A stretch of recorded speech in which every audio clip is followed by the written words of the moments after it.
하나님께서 우리에게 주신 말씀은 히브리서 10장 19절부터 25절까지입니다. 신약성경 364쪽 히브리서 10장 19절부터 25절까지 말씀입니다. 우리 말씀 한 절씩 읽고 마지막 25절은 한 목소리로 읽겠습니다. 그러므로 형제들아, 우리가 예수의 피를 힘입어 성소에 들어갈 담력을 얻었나니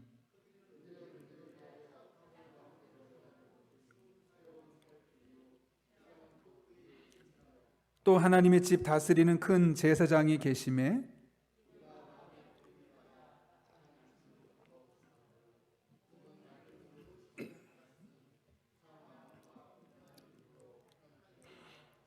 또 약속하신 이는 미쁘시니 우리가 믿는 도리의 소망을 움직이지 말며 굳게 잡고, 같이 읽습니다. 모이기를 어떤 사람들의 습관과 같이 하지 말고 오직 권하여 그날이 가까움을 볼수록 더욱 그리하자. 아멘. 우리 함께 기도하고 하나님 말씀 나누겠습니다. 거룩하신 아버지 하나님, 오늘 재직 세미나를 맞이하여 우리가 함께 재직들이 모였습니다. 비록 온라인상에서 모이게 됐지만 하나님께서 이 자리에도 같은 영감으로 함께 해주셔서 우리 교회가 같은 말, 같은 마음, 같은 뜻으로 온전히 합하여 같은 열매 맺어가는 복된 한 해 되게 하여 주시되, 특별히 하나님 아버지의 마음에 합한 열매를 맺는 믿음의 공동체 되게 하여 주옵소서. 함께 하실 줄로 믿사옵고 예수님의 이름으로 기도하옵나이다. 아멘. 반갑습니다. 이렇게 유튜브라도 여러분 찬양 예배 시간에 뵐 수 있어 너무나 반가운데요. 저희가 신학교에서 공부할 때 교수님들 하면서 꼭 인용하는 학자가 한 명 있었습니다. 그게 누구냐면 칼 바르트라는 학자인데 이런 말을 했다고 하죠. 한 손에는, 우리 그리스도는 한 손에는 성경을 들어야 된다. 그런 한 손에는 신문을 들어야 한다. 이렇게 이야기를 했습니다. 이게 무슨 말이냐면 그리스도인이기 때문에 영적인 생활을 하고 믿음 생활을 하기도 하지만 이 세상의 현실을 무시할 수 없고 이 세상의 현실 안에서 현실을 정확하게 파악하고 그 위에서 우리가 어떻게 살아가야 할지를 잘 알아야 한다는 것이죠. 사실 현실을 모르고서는 그리스도인도 제대로 살아갈 수 없습니다. 그런 의미에서 우리가 이제 2021년을 시작하면서 벌써 코로나 2주기를 맞이하게 되는데요. 작년에 한 해 경험했고 새로운 한 해를 이제 새롭게 시작하게 되었는데, 대부분의 전문가들이 이 코로나 시기가 금방 끝날 것 같지 않다. 아무리 백신이 우리에게 공급이 된다 할지라도 늦어도 빨라도 7월, 8월까지는 그래도 계속 마스크와 함께 할 수밖에 없을 것이라고 예측을 합니다. 그런 것뿐만 아니라 사실 이 시대를 우리가 읽을 수 있는 눈이 우리에게 필요합니다.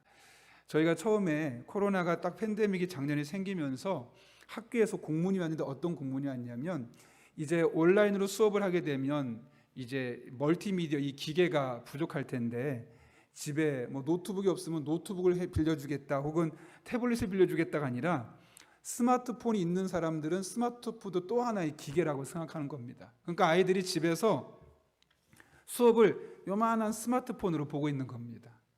그런 아이들도 있고요.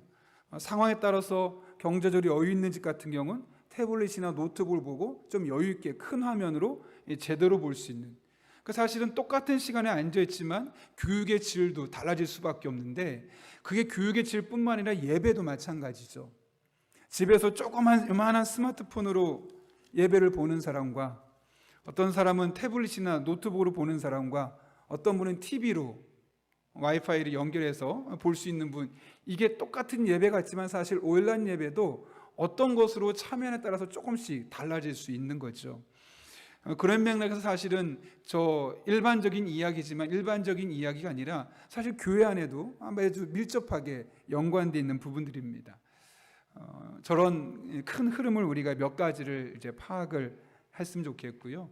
결국은 격차가 더 벌어지게 될 것이고 또 일자리의 문제를 통해서 많은 실업자들이 양성되게 되어지면 어려운 사람들이 많아지게 될 것이고, 어려운 사람들이 많아지면 그 어려운 사람들의 자녀들이 더 힘들어지게 될 것이고, 그들의 미래가 더 불투명하게 될 것이라는 사실은 너무나 자명합니다.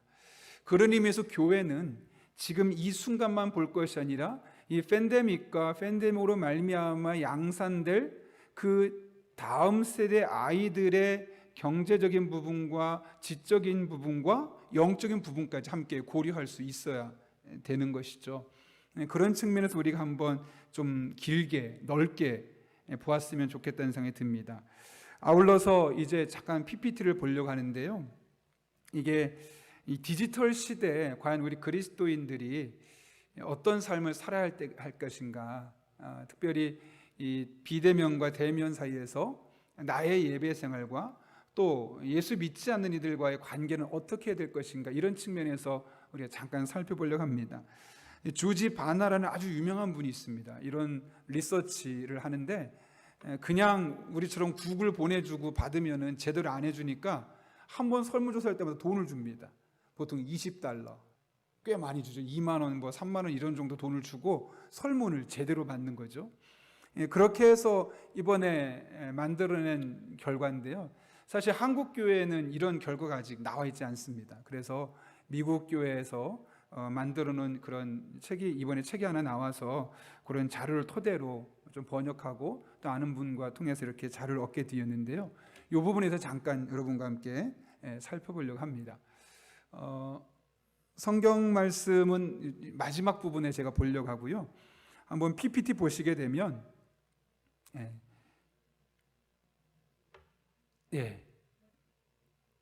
밑으로 내려가야 되는군요. 알겠습니다.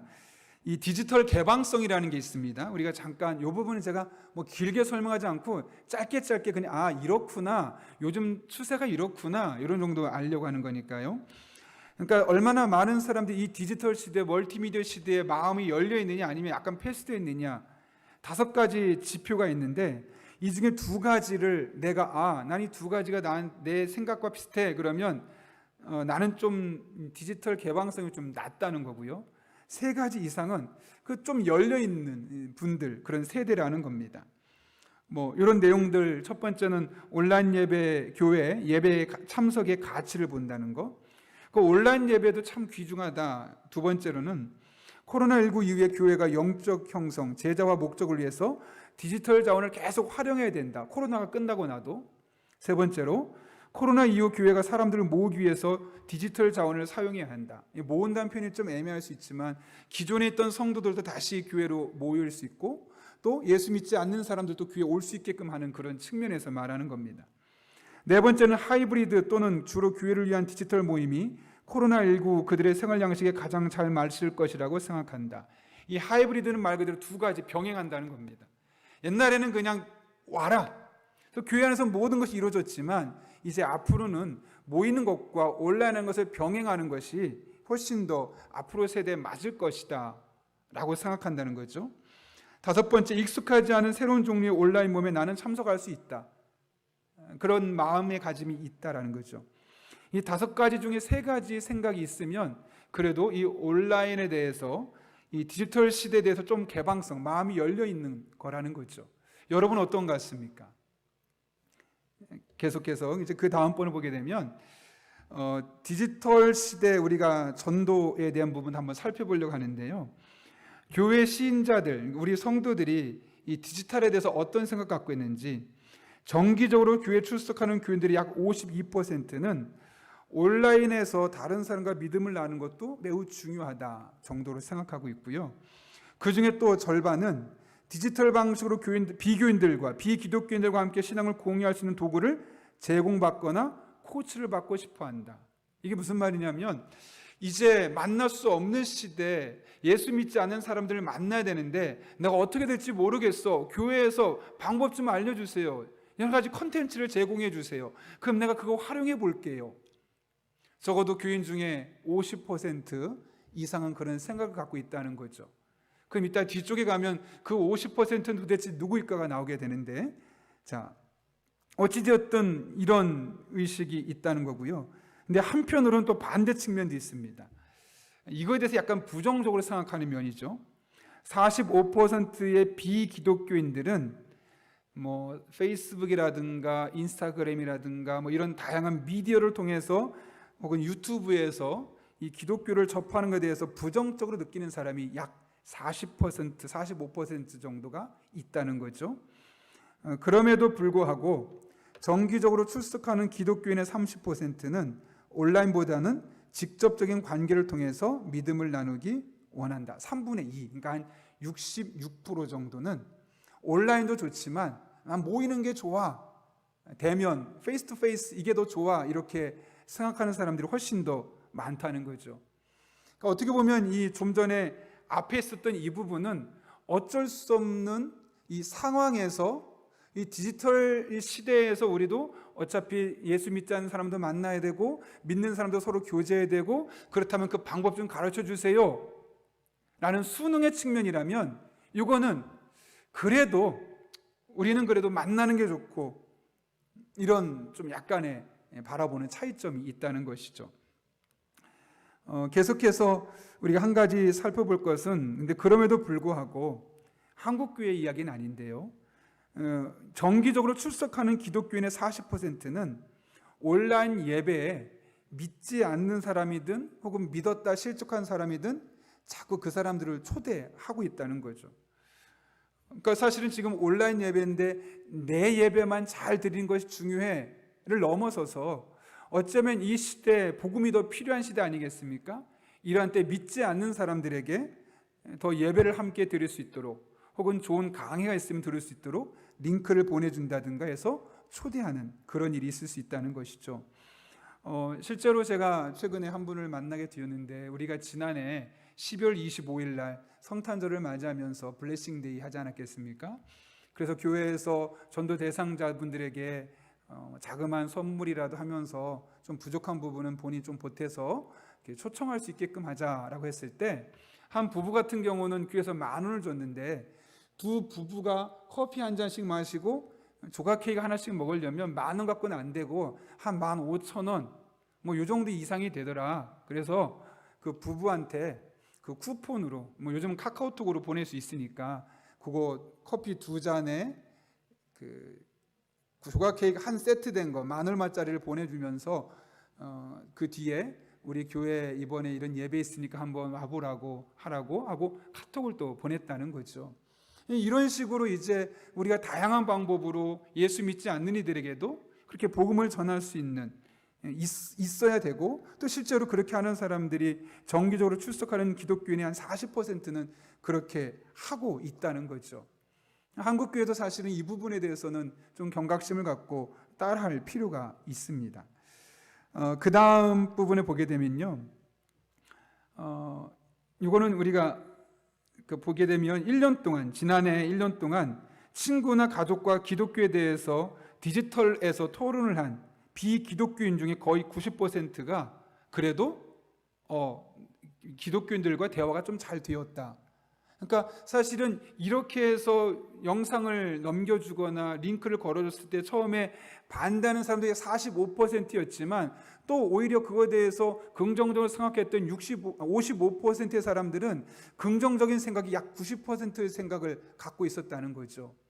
그러니까 어떻게 보면 우리는 그 55%의 사람의 90%가 그런 생각 갖고 있다면 약 50% 혹은 45% 정도는 우리가 이런 형태로, 다양한 형태로 복음을 제시하고 그들에게 믿음의 콘텐츠를 제공해 줄 때 긍정적으로 볼 수 있다는 것, 이 부분을 우리가 알 수 있게 되는 거죠. 그래서 한번 보시면요, 이제 코로나19가 진행되는 동안 뭐 SNS 여러 가지 또는 기타 디지털 유튜브를 비롯한 다양한 것에 대해서 자기의 신앙에 대해서 써본 적이 있느냐 했더니 그 전보다 한 17%, 주황색인데 17%라는 사람이 그 전보다 이 팬데믹 현상이 생기고 나서 온라인이 많이 소통하게 되면서 17%의 사람이 더 적극적으로 참여하게 되었다라고 이야기하고요. 여기 보시게 되면 내가 만약 카톡으로 보내든 혹은 페이스북이나 유튜브나 자기만의 채널에 혹은 교회 갔다 온 거를 인스타그램에 사진 찍어서 올리건 또는 이런 다양한 모습들에 대해서 신앙의 게시물을 올려놨을 때 사람들이 어떤 반응을 보였느냐 했을 때 넌 크리스천이죠. 여기 보면 믿지 않는 사람들의 약 30%는 그래도 긍정적인 반응을 보인다는 거죠.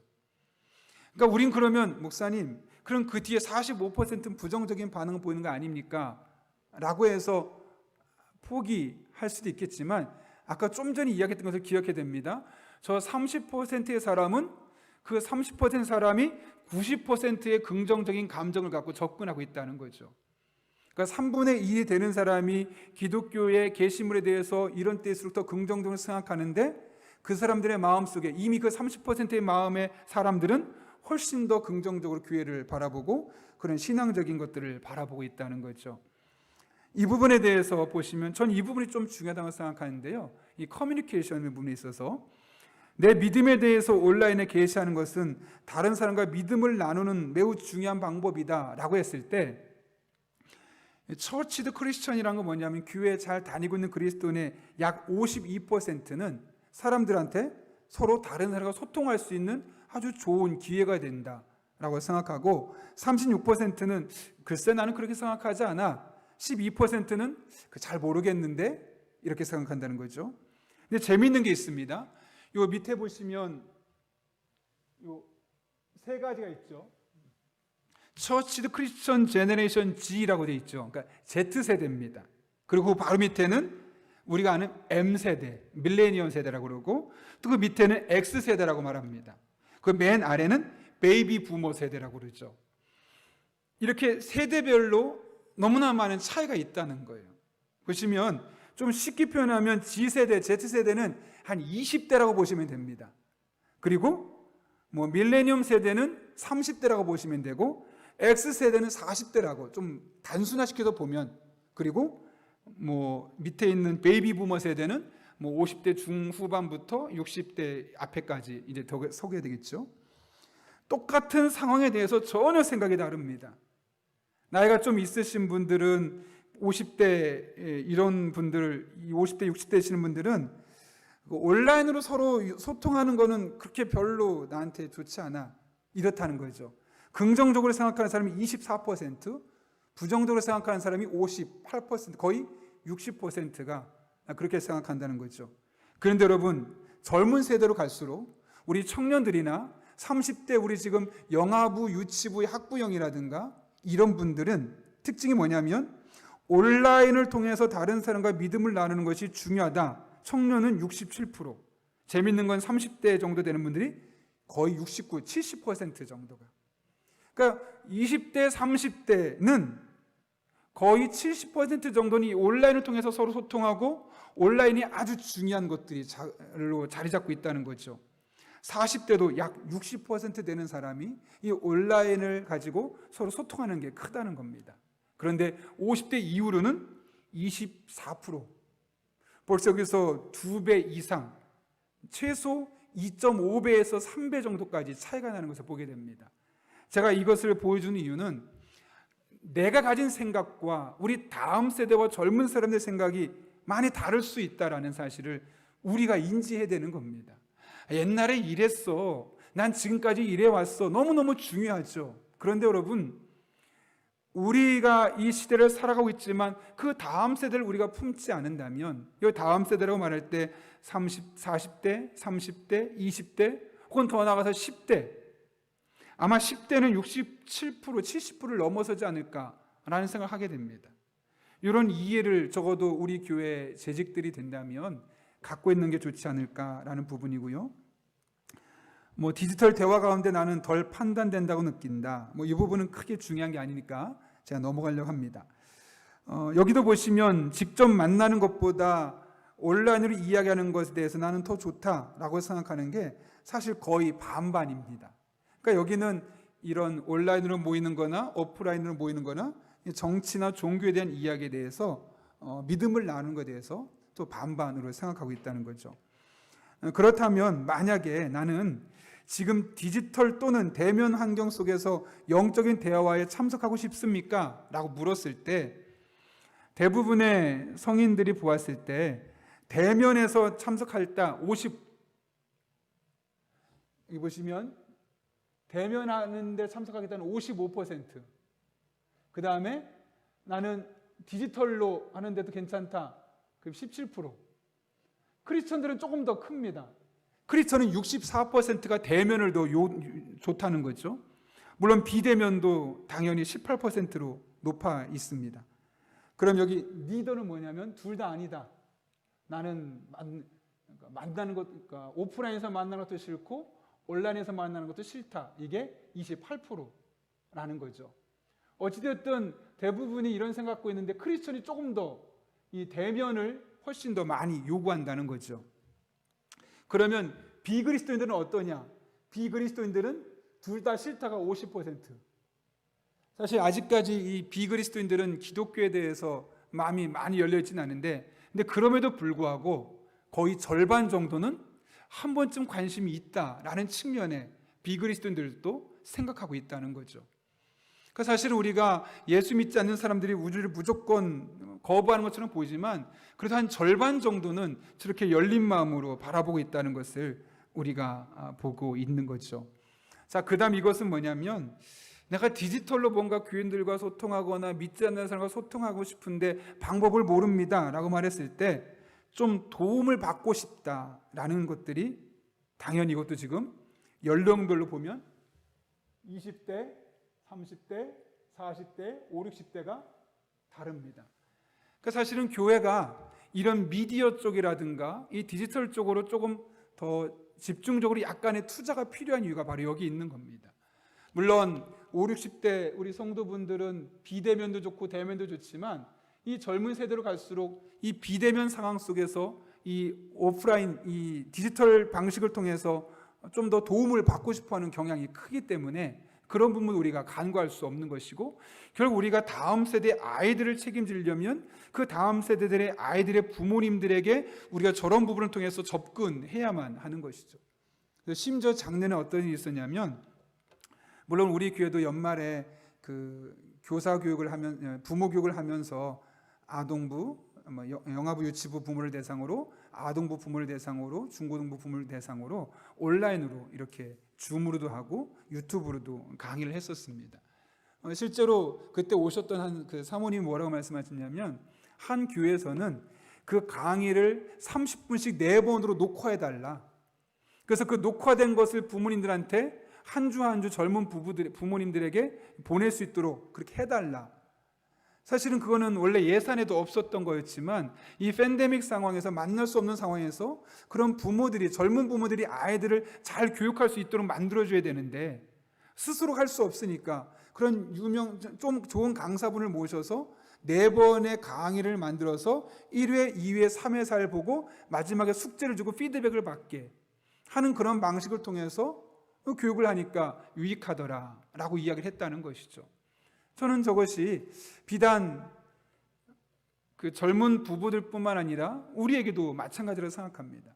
우리 교회에서 준비할 수 있는 강의가 있고 또 외부에서 좋은 강의가 있으면 그것을 우리가 그분과 거기와 조인을 해서 우리 교회로 가져오되 우리 안에서 좋은 것을 나눔의 프로그램으로 만들어서 교인들이 참여할 수 있도록 만들어준다면 사실은 이 젊은 세대들도 훨씬 더 이런 비대면 시대에서 많은 도움을 받을 수 있는 것이죠. 우리가 언제는 이제 좀 지나면 좋아질 거야 그렇게 막연한 기대감을 갖고 가기는 어렵습니다. 제가 아까 강의 준비하기 전에 잠깐 그 이재갑 교수라고 이제 최근에 코로나 상황이 생기고 나서 많이 뉴스에 나오는 분인데 그분도 예측하고 대부분 우리나라가 여러분 아시겠지만 2월 달에 10,000,000분 아스트라젠 죄송합니다. 정확하게 기억이 안 나는데 또 그 뒤에 파이자, 모더나, 그 뒤에 얀센 여러 가지 약들이 한 번에 들어오는 게 아니라 여러 번에 나눠서 들어오게 되고 보니까 9월 달까지 백신이 나오게 되어 있는 겁니다. 그럼 결국은 우리가 다 백신을 맞고 집단 면역이 되고 치료제 효과를 보려면 여름은 넘어갈 수밖에 없다는 거죠. 작년에는 우리가 1월 달에 여름 되면 좋아질 거야 혹은 계속 가면서 연말 되면 좋아질 거야, 내년 되면 좋아질 거야 라고 생각하지만 이게 아마 올해도 대면과 비대면 왔다 갔다 몇 %만 예배 드리세요, 몇 %는 안 됩니다, 이런 제약 속에서 계속 뒤어질 수밖에 없습니다. 그렇다면 이런 상황에서 우리가 과연 어떻게 될 것인가? 조금 더 효율적으로 세대별로 교육의 콘텐츠를 나눠서 제공해 주려고 하고 있는데, 그런 것들에 대한 열린 마음이 우리에게 있어야 하는 것이죠. 그 다음에 기독교에 대해서 만약 내가 질문이 있다면 친구에게 물어보기 전에 온라인으로 검색해 보겠는가? 라고 말했을 때 약 44%의 사람들이 그렇다. 이건 세대를 초월해서요. 그런데 제너레이션 G죠. 20대는 53%가 스스로 그냥 검색해 보겠다는 거죠. 뭐 궁금한 거 있으면 유튜브를 검색하거나 혹은 검색 엔진을 통해서 검색하겠다. 30대도 55%, 40대도 42%, 베이비 부머 세대는 35%. 사실 이제 60대 넘어가고 70대 넘어가기 시작하면 이 비율은 더 줄어들 수밖에 없겠죠. 그러나 우리가 이것을 잘 볼 필요가 있고요. 맨 아래 보게 되면 재미있는 게 뭐냐면, 보시면 non 크리스천과 크리스천입니다.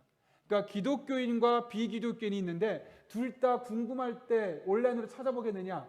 43%, 45%. 그러니까 거의 절반에 해당되는 사람은 다양한 매체를 통해서 기독교를 알아보려는 그런 의지가 최근에 더 많아지고 있다는 거죠. 여러분이 아시겠지만 예전에 9.11 테러가 일어나고 나서 미국의 기독교인들이 엄청 많이 생겼던 것처럼 이 코로나 상황 속에서 최근에도 많은 사람들이 비대면 상황임에도 불구하고 온라인을 통해서 예배를 드리는 일들이 많아지겠다고 합니다. 그 마음의 공허함을 채워줄 수 있는 게 없고 교회를 통해서 그것을 공급받으리 하기 때문에 그렇다는 것이죠. 저는 그것이 비단 미국뿐만 아니라 전 세계적으로 공통된 현상일 거라 생각합니다. 이제 초대하는 방법인데요. 보시게 되면 친구나 지인 및 가족을 초대할 수 있는 환경은 무엇입니까? 라고 했을 때 이 대면 예배 상황과 온라인 예배 상황 그리고 소그룹 상황에서 세 가지로 나눠 살펴봤는데요. 대면 예배 상황에서는 모든 성인 크리스찬들은 한 61% 나는 초청하겠다. 그 다음 정기적으로 출석하는 사람들은 64%가 나 그렇게 하겠다. 대면 예배 대신 디지털 쪽으로도 특성화된 사람들도 거의 다 모두, 그러니까 대부분 한 60% 정도 위아래 오차가 있지만 대면 예배는 나 예수 믿지 않는 사람이나 친구들 지인들 초청하고 싶다라는 이 의견들이 거의 60%에서 65% 안에 다 들어있다는 겁니다. 그런데 온라인 예배에서는 차이가 생깁니다. 온라인 예배에서는 그냥 교회를 열심히 다니는 정기적으로 교회 다니는 사람의 한 38에서 40%는 초청해보고 싶어, 한번 해볼 만해 라고 생각하지만 오히려 미디어의 환경이 더 오픈되어 있는, 물론 여기에 나이도 연관성이 있겠지만 나이와 상관없이 이런 멀티미디어 환경이나 이런 미디어 환경이 오픈되어 있는 사람들은 68% 환경이 높을수록 그렇다는 거죠. 그 다음 여기 보시면 이 디지털 환경이 낮은 환경일수록 18% 사람만 나 초청하겠다 이렇게 한다는 거죠. 그러니까 사실은 지금 우리가 온라인 예배 비대면 상황 속에서 누군가에게 복음을 함께 전하고 함께 믿음을 나눌 때 어떤 사람들이 효율적으로 지금 복음을 전하고 있냐면 이 온라인에 대해서 특화된 사람들, 그리고 그나마 조금 더 마음이 열린 사람들은 50%인데 그렇지 않은 사람은 나는 비대면은 그렇게 중요하지 않아, 오프라인 이 미디어보다는 그래도 책이 좋고 아날로그가 좋고 하는 분들은 거의 18%, 20% 정도 사람은 그런 생각 갖고 있다는 거죠. 그러니까 사실 우리가 이번에 전도 초청하자라고 했을 때 아마 거의 대부분이 이 18% 우리 교회 많은 분들이 저 안에 포함되어 있었을 겁니다. 해봤자 안 와 하면서 많은 분들이 초청 안 했겠죠. 마지막 세 번째인데요. 그러면 소그룹으로 올까?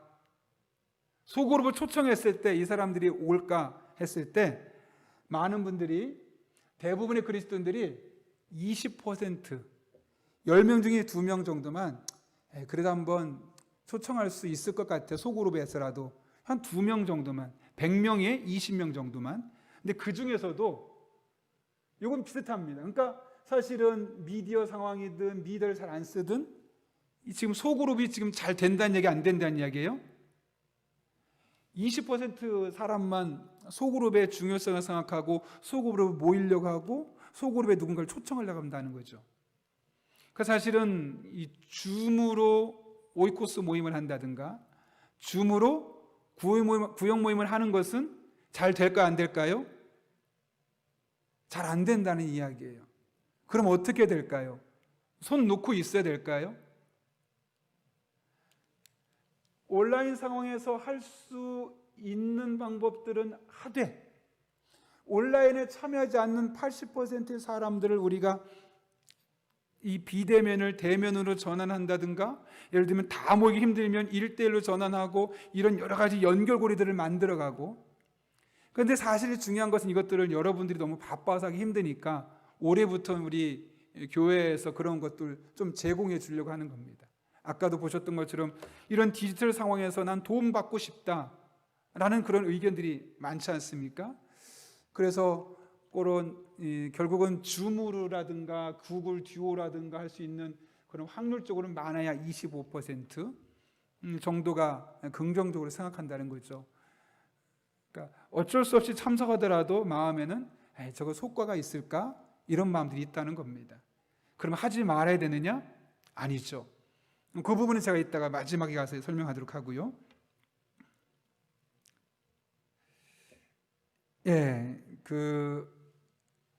이 부분 이제 한두 가지만 하고 이거 마치도록 하겠습니다.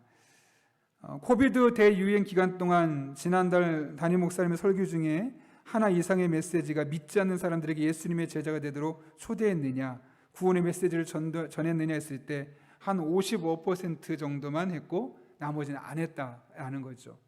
사실은 우리가 이 비대면 이 상황이다 보니까 우리 담임 목회자들 마음속에서도 복음을 전하고 예수님을 전하고 이런 것들에 대해서 그냥 마음을 닫아버리고 포기한 일들이 많았다라는 것을 우리에게 보여주는 거죠. 이 부분은 뭐 그렇게 하고요. 자, 그다음 이 부분이 우리가 결단하는 부분인데요. 보시면 나는 디지털 상황에서 누군가를 예수님과의 관계를 이끌 수 있는 능력에 대해서 확신한다. 비록 디지털이지만 그래도 예수님의 복음이 그 사람의 마음에 심겨질 수 있다. 그런 마음을 갖고 있는 사람들이 어그리 50%의 사람들이 동의했고 37%는 온라인에서 무슨 거의 한 40% 되는 사람이 그렇다는 거고 이것은 나는 그렇게 좀 맞지 않다고 생각해. 그러니까 절반 정도는 그래도 예수님과의 내가 복음을 전하면 그 복음의 능력이 온라인을 통해서도 그 사람의 마음을 움직일 수 있어 라고 생각한다는 거죠. 실제로 여기 보시게 되면 이 능력에 대해서 젊은 세대들이 20대일수록 67%, 30대는 71%, 40대는 50%, 5, 60대 갈수록 28%. 똑같은 상황에 대해서도 사실 달라진 건 없는데 그 미디어에 대한 생각 때문에, 그 개방성의 여부 때문에 저렇게 확신을 하는 것이 달라진다는 거죠. 그렇다면 사실 여러분 이게 어떤 의미를 갖고 있을까요? 이 28%는 사실 조금만 노력하면 50에서 60%까지도 어느 정도 올라갈 수 있다는 거죠. 내가 그런 마음을 먹으면. 최근에 작년이었죠. 한 분이 등록을 하셨어요. 근데 어떻게 등록하셨는가 알고 봤더니 저희가 새벽마다 이제 음성으로 저희가 새벽 말씀을 계속 전해주지 않았습니까? 그랬더니 그 말씀을 그대로 링크해서 한 분에게 보낸 거죠. 근데 그분이 이제 오랫동안 처음에 약간 교회를 나오시다가, 그러니까 우리 교회가 아니라 아주 오래전에 교회를 잠깐 다니다가 수십 년 동안 교회를 안 다니셨던 분이죠. 근데 그 얘기를 자꾸 들으면서 매일매일 들으니까 이게 마음이 또 평안이 생기고 위로가 되어지고 그러면서 교회에 대한 열린 마음이 생기고 어느 날 보니까 교회를 몇 번 나오시다가 이제 등록까지 하시게 되는 그런 일들이 있었습니다.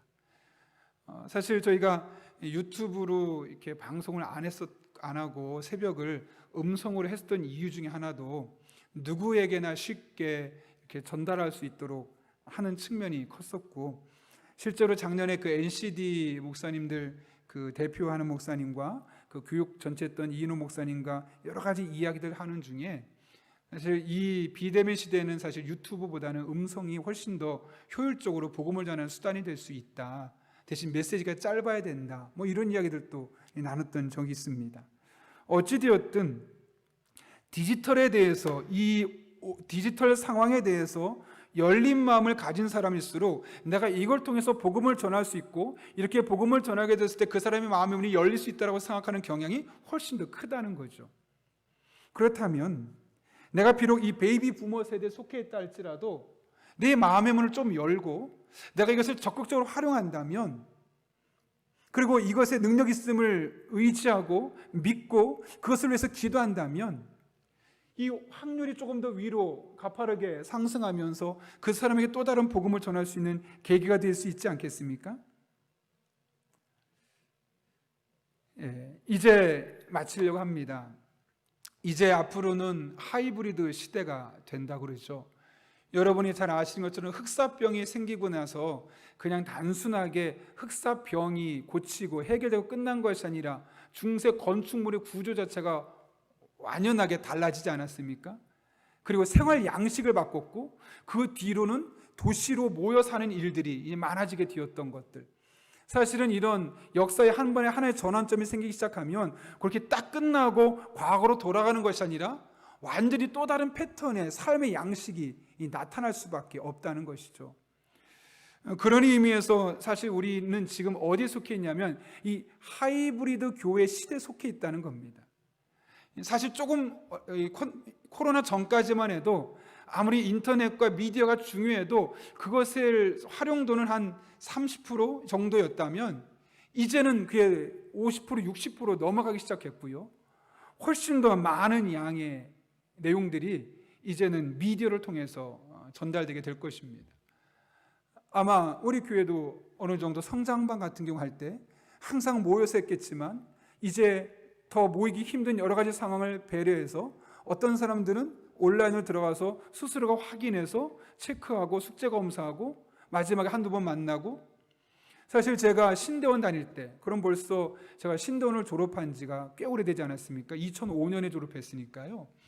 그럼 벌써 한 15년이 됐는데요. 16년 차가 됐는데 그때 어떤 수업이 있었냐면요, 이미 그때부터 온라인 수업이 있었습니다. 그래서 학교 오지 않고 집에서 25분 혹은 30분짜리 강의를 듣고 나서 맨 뒤에 있는 숙제를 해서 올리면 교수님이 체크하고 모이는 건 2번입니다. 중간고사 볼 때, 기말고사 볼 때. 그리고 그것이 학점이 끝났습니다. 그게 벌써 15년 전부터 시작이 되었었고, 그렇게 조금씩 확장되던 것이 이제 하이브리드 시대가 되면서 훨씬 더 많은 양이 그렇게 되어질 겁니다. 이제 보십시오. 올해 강의한 것들의 많은 강의안들이, 작년에 했던 것들이 올해, 그러니까 작년에 1학년 때 썼던 강의안들이 올해 1학년들에게 거의 그대로 쓰이고 조금은 플러스되는 형식으로, 그래서 그 강의 양식이 많이 바뀌지 않게 될 거고, 그러면서 이 하이브리드 시대 더욱더 온라인, 이 디지털 쪽으로 우리가 많이 갈 수밖에 없습니다. 중요한 것은 이 시대의 흐름도 그렇고 세대도 이제 40대, 아까 X세대였죠. 그 다음에 M세대 30대, Z세대 20대로 갈수록 점점 더 이런 확률이 높아진다는 것이고, 그런 청년들과 그런 30대와 우리가 함께 앞으로 50년, 100년 이 교회에서 함께 신앙생활을 하려면 그들의 니즈, 그들의 상황을 우리가 분석하지 않고서는 살아갈 수 없다는 것이죠. 그래서 우리가 어떤 분은 50, 60이 되신 분도 있으시고 이 강의를 듣는 분 중에 30대도 있으실 텐데, 우리가 이런 상황들을 잘 인지하면서 교회가 우리 세대, 제가 왜 이런 얘기를 하냐면요, 작년에 좀 연락을 좀, 재작년이었나? 연락을 좀 받았던 게 뭐냐면, 사실 이제 전에 했던 교회에서 연락이 좀 몇 개 왔었는데 무슨 이야기냐면, 이제 젊은 세대들을 조금 케어하고 좀 활성화시키려고 1년 동안 많은 금액을 투자했다고 합니다.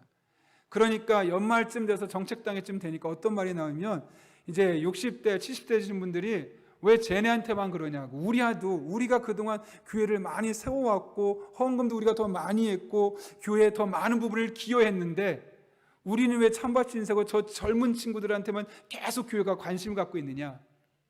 이 세대 간의 단절과 세대 간의 갈등이 오히려 생기는 겁니다. 여러분, 교회는 그렇게 되어야 되지 않아야 되지 않겠습니까? 오히려 그런 믿음의 양식을 가지고 젊은 세대들이 교회 안에 더 믿음의 뿌리를 내릴 수 있는 여건을 마련해주고, 그것이 이제 한 세대, 두 세대 건너가면서 교회 안에 이 시대의 흐름을 변혁시키며 그 안에 살아갈 수 있도록 만들어주는 것이 교회가 되어야 하기 때문에 그런 것이죠. 이렇게 해서 PPT 자료는 끝내도록 하고요. 제가 아주 지금 한 4분 정도 사이에 그럼 짧게 마무리를 하도록 하겠습니다. 영상을 보셨고 이 하이브리드 교회 시대 흐름과 의식에 대해서 우리가 살펴봤습니다. 그러면 이런 시대, 그럼 우리는 어떻게 해야 되느냐라고 했을 때 오늘 본문의 말씀으로 돌아가서 보게 되면요, 23절에 이렇게 말합니다. 약속하신 이는 미쁘시니 우리가 믿는 도리의 소망을 움직이지 말며 굳게 잡고 라고 말합니다. 결국은 우리가 이런 힘든 시대일수록 예수님을 더욱더 붙드는 게 필요하다는 것이죠. 여러분 히브리서를 보게 되면 히브리서도 박해 시대에 쓰여졌습니다. 그래서 성경에 보게 되면 잠깐 복음의 빛을 맛보고 타락한 사람들에 대해서 이야기를 합니다. 그런 사람들이 그냥 내가 세상이 좋아서 타락한 것이 아니라 이 위협 때문에 기독교를 예수님을 믿고 기독교 안에 머무는 것이 자신의 삶에 위협이 되기 때문에 피하다가 믿음에서 멀어진 사람들도 적지 않았던 것이죠. 그런 박해 시기에 어떻게 살아야 할지 지표를 마련해 준 것이 오늘 히브리서 10장 19절부터 25절까지의 말씀인데요. 이 코로나 시대, 박해는 아니지만 다양한 모습으로 제대로 신앙생활하기 힘든 이 시대에 우리에게 주는 또 다른 교훈이라고 생각합니다. 첫 번째로는 약속하신 이는 미쁘신데, 신실하신데 끝까지 그분을 붙들고 믿음으로 살아가는 겁니다. 두 번째로는 24절입니다. 서로 돌아보아 사랑과 선행을 격려하는 겁니다. 서로 돌아보아야 합니다. 비록 우리가 모일 수 없지만 온라인으로 디지털로밖에 대면할, 페이스 투 페이스 얼굴을 대면할 수밖에 없지만 그럼에도 불구하고 어떻게 하면 저 사람을 내가 돌아볼 수 있을까? 그 주어진 상황에서 상대방을 돌아보는 일들을 우리가 해 나가야 되겠죠. 물론 교회에서도 어느 정도 도움을 제공해 주겠지만 각각 그 구역 안에서 혹은 오이코스 안에서 우리 안에 어떻게 하면 이 모임이 더욱더 서로 돌아볼 수 있는 모임이 될 수 있을 것인가, 함께 대화를 나누고 함께 어떤 규칙을 만들어가고 함께 그렇게 마음을 써가는 것도 사실 필요한 거죠. 교회에서 일괄적으로 이렇게 하십시오도 필요하지만 각각의 오이코스와 구역이 처한 상황이 다를 때 그런 것들을 자신들의 이 구역과 오이코스 안에 적용시켜서 어떻게 하면 서로 돌아볼 수 있을까, 함께 대화 나누는 겁니다. 함께 그리고 이 코로나 시대 동안 우리가 어떻게 할지 마음을 모아보는 겁니다. 중요한 것은 믿음을 함께 나누기 위한 것이죠. 세 번째로는 돌아보기 위해서 필요한 게 25절인데요. 모이기를 패하는 어떤 사람들의 습관과 같이 하지 말고 오직 권하여 그날이 가까움을 볼수록 더욱 그리하자. 이게 무슨 말일까요? 모이지 말라고 말할 때 그 모임을 모이지 말라고 했기 때문에 그래 모이지 마, 이게 아니라 그 안에서 또 다른 방법의 모임들을 계속해서 해나가야 되는 것이죠. 뭐라고 말합니까? 오직 권하여 그날이 가까움을 볼수록 더욱 그렇게 하자. 더욱 모이라는 겁니다.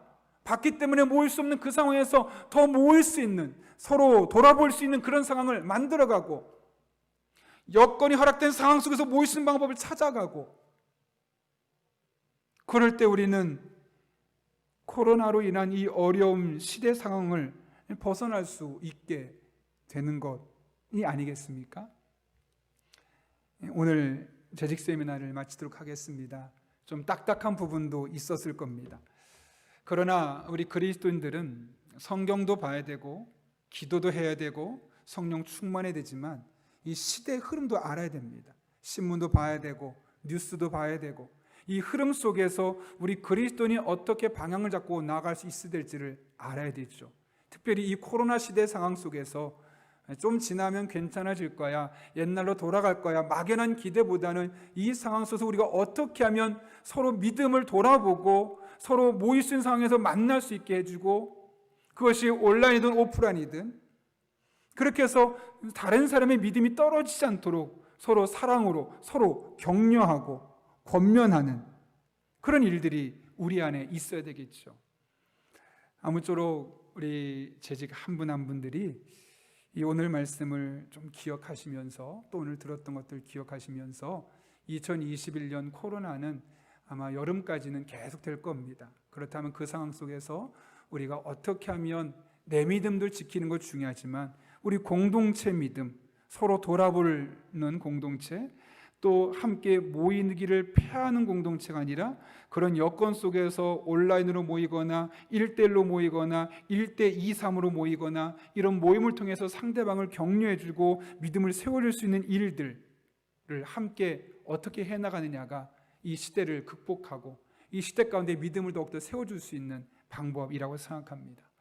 바라기는 우리 교회가 올 한 해 이런 코로나가 계속될 수밖에 없는 상황 속에서 어쩔 수 없어 하고 손 놓고 있는 교회가 아니라 이 상황에서 내가 할 수 있는 일을 찾고, 목사는 목사로서, 또 장로님, 안수 집사님, 권사님, 항준 직분자들은 항준 직분자로서 내가 어떻게 이 상황을, 이 시기를 섬겨야 될지를 함께 고민하고, 재직들 또한 내가 어떻게 섬길 때 우리 교회 안에 성도들이 믿음이 하나가 되고 믿음이 떨어지는 사람 없이 잘 같이 붙을 수 있을까를 함께 고민하고, 그렇게 함께 나간다면 이 코로나 시대가 오히려 우리에게, 아까 위기는 위에 있는 상위 10%에게만 기회라고 말한다고 하지만 저는 그 위기가 반드시 기회가 될 거라 생각합니다. 우리 한 분 한 분 오늘 내용들을 잘 기억하면서 또 교회에서도 계속 기도하면서 영적으로도 민감할 뿐만 아니라 이런 세상을 읽어가는 눈을 가지고 여러분과 함께 소통하고 방법들을 제시할 때 적극적으로 따라줬으면 좋겠습니다. 적어도 교회에서 하자는 대로 해서 여러분한테 손해볼 일은 없습니다.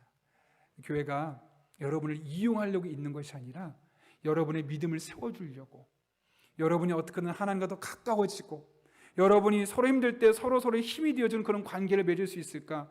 사실 교회가 존재하는 그 이유는 그것이고, 한 걸음 나가서 우리 교회가 그렇게 되어진다면 한 걸음 더 나가서 이제 우리 주변의 이웃들을 돌아볼 수 있겠죠.